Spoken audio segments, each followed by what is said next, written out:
નાના નાના બાળકો છે, બરોબર?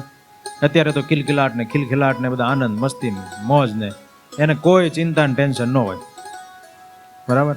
એ માણસ છે, આપણે માણસ છે. હવે એની માથે કોઈ જવાબદારી નથી, પણ એને જવાબદારી નથી તેમ છતાંય એક જવાબદારી તો છે જ, ભણવાની છે ને બધી છે, તોય તે એને ચિંતા નથી હોતી.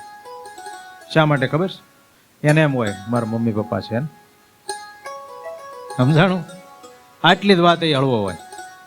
તો આપણે કોઈ છે કે નહીં મમ્મી પપ્પા? હે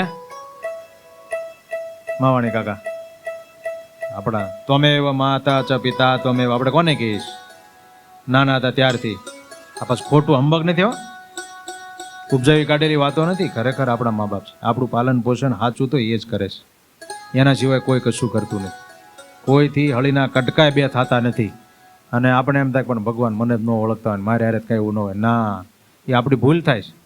દરેક જીવ પ્રાણી માત્રને ભગવાન ઓળખે છે અને એનું બધું પાલન પોષણ એ પોતે જ માથે રાખ્યું છે ને પોતે કરે છે.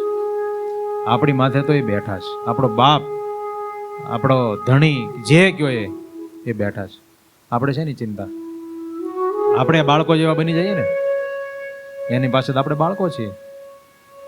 એ જેમ બાળકો માતા પિતાને લઈને નચિંત રહે એમ આપણે એને લઈને નચિંત રહેવાનું. હા, બાળકોને એટલું કરવાનું કે મમ્મી પપ્પા કે એમ કરવાનું. એનથી આડોવડો જાય એટલે જરાક થપાટ પડે, સમજાણું? એમ આપણને જો થપાટ પડે તો એ બાપે જ મારી હોય.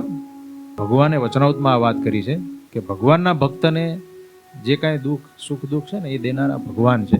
અને કાળ કર્મ કે માયા કોઈ કાંઈ કશું કરી શકતું નથી.